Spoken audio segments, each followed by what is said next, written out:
Most people believe manipulation begins with a lie. They're wrong. The most effective manipulation rarely sounds aggressive. It doesn't come with threats. It doesn't announce itself. Sometimes, it arrives disguised as a simple question, a question that feels harmless, a question you've probably answered dozens of times without thinking.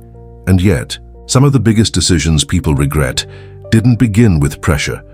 They began with a conversation, because the right question, asked at the right moment, can quietly reshape the way you think, the choices you make, and eventually, the person you become. Some questions do more than gather information. They quietly reorganize the way another person thinks. There are 5 that appear with remarkable consistency. Once you learn to recognize them, you'll never hear ordinary conversations the same way again. Every conversation has 2 purposes, the one you can hear and the one you can't. Most people pay attention to the words being spoken. Very few pay attention to what those words are trying to accomplish. That is where the psychology of influence begins. A question can reveal genuine curiosity. It can build trust, strengthen a friendship, or uncover understanding that would otherwise remain hidden. But the very same question can also become a tool, not to discover information, but to shape the way another person thinks before they've realized their thinking is being shaped. That's what makes questions so powerful. Unlike commands, they don't create resistance, they invite participation. Think about the last time someone asked you a question that immediately made you explain yourself. It probably felt as though you were simply giving an answer. What you didn't notice was that your attention had already been directed. Your mind had accepted the frame of the conversation before you had examined where it was leading. This is one of the quietest forms of influence. People rarely resist ideas they believe they arrived at themselves. The moment you begin defending a position, justifying a decision, or explaining your behavior, you become psychologically invested in what you've said. The conversation is no longer changing your mind from the outside. It is encouraging your mind to persuade itself from within. That is why experienced negotiators, skilled interviewers, and persuasive communicators rarely begin by telling people what to believe. They begin by asking the right question. Not every question is manipulative. Honest questions expand understanding. The ones we're exploring today do something very different. They quietly encourage you to lower your guard, long before you realize your boundaries are being tested. The first question is one almost everyone answers without hesitation, and that is precisely what makes it so effective. The first question: can I ask you something? At first, it doesn't seem like a question worth thinking about. Most people answer it automatically. Sure. Of course. No problem. The exchange feels so ordinary that it barely registers. But notice what happened before the real conversation even began. You gave permission. That small moment matters more than it appears. Psychologists have long observed that people naturally prefer to behave in ways that remain consistent with their previous choices. Once we agree to something, even something insignificant, our minds become more inclined to remain consistent with that first decision, not because we're gullible, because consistency reduces internal conflict. The brain prefers a coherent story about who we are. And once we've publicly said yes, we become subtly motivated to behave like the kind of person who continues saying yes. This is why experienced persuaders rarely begin with the request they actually want accepted. They begin with the easiest one. Can I ask you something? Do you have a minute? Can I get your opinion? Each question seems harmless in isolation, yet each one asks for a small commitment. And small commitments have a way of changing what larger commitments feel reasonable. By the time the important request arrives, your resistance has often been lowered one step at a time. This isn't manipulation every time it happens. In healthy conversations, these questions are simply expressions of courtesy. Context always matters. The danger isn't the question itself. It's whether that question is opening a conversation or quietly guiding you toward a conclusion you never intended to reach. That distinction is easy to miss because influence is rarely dramatic. It doesn't usually arrive as pressure. It arrives as momentum. One small agreement leading naturally to another, until saying no feels more uncomfortable than continuing. Before answering, pause for a moment, not because you should become suspicious of everyone, but because awareness creates a moment of choice. Ask yourself a different question. What is this conversation really trying to achieve? That single moment of reflection can change the entire direction of an interaction. Because influence rarely begins with a difficult request. It begins with a small permission that makes the difficult request feel natural. The second question is even more subtle. It doesn't ask for your permission. It asks for something far more valuable: your need to justify yourself. The second question: why did you do that? On the surface, it sounds like a reasonable question, and often it is. Curiosity is one of the healthiest parts of any relationship. The desire to understand another person's thinking is not manipulation, it is respect. But in the wrong hands, the same question serves a very different purpose. Have you ever noticed how quickly people feel the need to defend themselves, even when they've done nothing wrong? The moment someone asks why, the mind begins searching for an explanation, not necessarily the most truthful one, but the one that feels convincing enough to satisfy the person asking. That distinction changes everything without realizing it. The conversation quietly shifts. You are no longer reflecting on whether your decision aligns with your own values. You're trying to prove that it deserves someone else's approval. The frame has changed, and whoever controls the frame often controls the conversation. This is why emotionally manipulative people rarely stop after the first why. Every explanation becomes an invitation for another challenge. I need some time to myself. Why? I've decided to change jobs. Why? I don't feel comfortable with that. Why? Notice what happens over time. The discussion slowly stops being about your decision. Instead, it becomes a trial. Your reasons are placed under examination, as though they must earn the right to exist. But someone who is determined to reject your decision will almost always find another reason to question it. One more objection, one more doubt, one more explanation to demand. That is why this cycle can continue indefinitely. Healthy relationships ask questions to understand. Unhealthy relationships ask questions until you begin doubting yourself.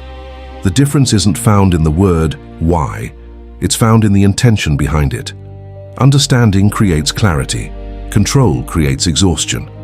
You do not owe every person unlimited access to your reasoning. There are moments when an explanation is appropriate, and there are moments when another explanation simply invites another argument. Sometimes, no is enough. Sometimes, I'm not comfortable with that, is a complete answer. Boundaries become fragile the moment they depend on another person's agreement. The more secure you become, the less pressure you feel to persuade everyone that your choices are reasonable. Real confidence isn't measured by how convincingly you explain yourself. It's revealed by how calmly you can stand behind a decision that reflects your values, even when someone else refuses to understand it. The third question sounds even more thoughtful. In fact, it's often mistaken for humility, and that's precisely what makes it so easy to overlook. The third question: what would you have done if you were me?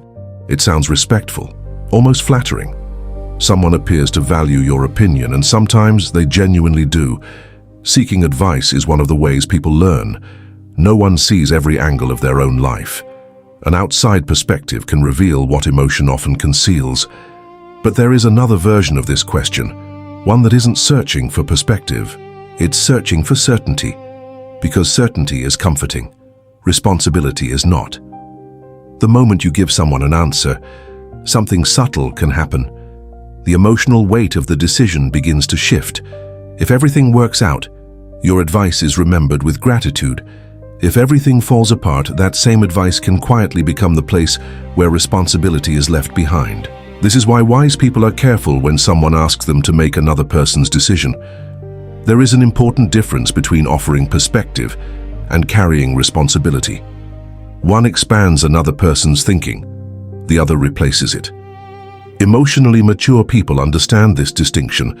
They rarely tell others exactly what to do. Instead, they ask questions that help people understand themselves more clearly. Because a decision someone arrives at through reflection will almost always be stronger than one they simply borrowed from someone else. Understanding creates conviction. Borrowed certainty creates dependence. The opposite pattern is just as revealing. Be cautious of people who repeatedly ask you to make their decisions, yet rarely accept ownership of the consequences. Over time, guidance quietly becomes obligation. Support becomes expectation. And advice becomes something to blame when reality refuses to cooperate. Real growth begins when people stop searching for someone who will remove uncertainty and begin developing the judgment to face uncertainty themselves. Sometimes the wisest response isn't an answer at all, it's another question. What do you believe is the right decision? That simple question returns ownership to the person who must ultimately live with the outcome. No amount of advice can replace the responsibility of choosing, and no amount of borrowed confidence can substitute for wisdom that has been earned through experience. The fourth question feels even more personal. It doesn't ask you to explain yourself. It quietly asks you to doubt yourself. The fourth question. Are you sure? Few questions sound more caring than this one, and sometimes they truly are. The people who care about you will occasionally ask this question to protect you from decisions you may have overlooked. Wisdom often begins with being willing to reconsider. But there is another version of this question, one that has little to do with concern and everything to do with uncertainty. Notice when it tends to appear. Often, it's immediately after you've made a decision. You've accepted a new opportunity, set a boundary, started a business, ended a relationship, or chosen a path that others didn't expect. Instead of asking what led you to that decision, someone simply asks, "Are you sure?" By itself, the question has very little power. Its influence comes through repetition. Are you really sure? Have you thought this through? What if you're making a mistake? What if it doesn't work? Little by little, your attention begins to shift. You stop examining the reasons that led you here. You begin rehearsing every possible way things could go wrong. The conversation hasn't given you new evidence. It has simply redirected your attention. And attention has a remarkable influence over confidence. What we repeatedly focus on often feels more important than it truly is. This is why confidence rarely disappears all at once. It erodes gradually. One unanswered doubt, one hesitant conversation, one subtle invitation to distrust your own judgment. Until eventually, you begin seeking reassurance before making decisions you once would have made on your own. Confident people aren't those who never question themselves. In fact, they often question themselves more honestly than anyone else. The difference is that they choose when to question themselves. They don't surrender that responsibility to every uncertain voice around them. There is wisdom in listening to advice. There is equal wisdom in recognizing when someone's fear belongs to their experience, not your future. People often measure your possibilities by the boundaries of their own lives. What feels impossible to them may simply be unfamiliar. Their caution can sound objective, when in reality it is deeply personal, not because they want you to fail, but because your willingness to take a risk confronts them with the risks they never took. The greatest danger of constant doubt is not that it changes a single decision. It's that it quietly changes your relationship with yourself. You begin looking outward before looking inward, seeking permission before conviction, approval before judgment. And once that pattern becomes habitual, your life is no longer guided by your deepest values. It is guided by the confidence or uncertainty of everyone around you. The fifth and final question reaches even deeper, because it doesn't simply challenge your decisions. It quietly challenges your identity. The fifth question: what do other people think? At first, it sounds like a sensible question. After all, listening to different perspectives can be valuable. No one sees the world without blind spots. The wisdom of others has often prevented costly mistakes. But there is another version of this question, one that quietly shifts your attention away from your own judgment and toward the approval of the crowd. Imagine you've made a decision you've reflected on for weeks. You've weighed the risks, accepted the uncertainty, questioned your own assumptions, and finally, You've made peace with your choice. Then someone asks, "But what will everyone else think?" In that moment, the conversation changes. It is no longer about whether your decision is true to your values. It becomes about whether it will be accepted by other people.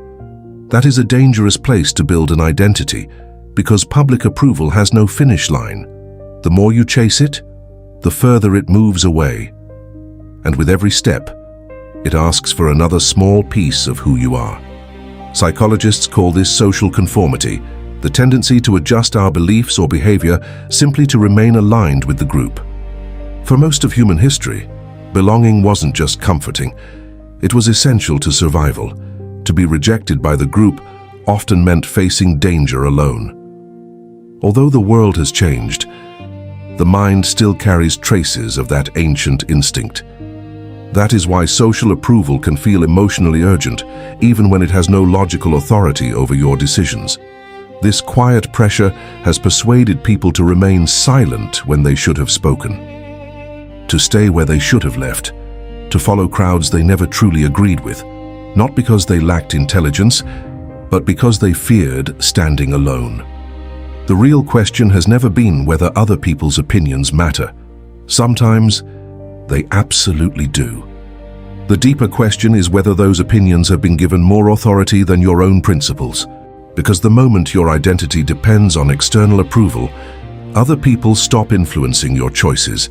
They begin defining them. That is why the wisest people listen carefully, without surrendering the responsibility to think for themselves. They welcome advice, they consider criticism, they remain open to correction, but they never hand someone else the authority to decide who they should become. The 5 questions we've explored aren't dangerous because of the words themselves. In most conversations, they're completely harmless. Their influence depends on the intention behind them and the awareness of the person answering. The greatest protection against manipulation is not suspicion, it is awareness. The moment you understand how influence quietly enters a conversation, you become far less likely to mistake it for your own thinking. The 5 questions we've explored today are not dangerous because of the words themselves.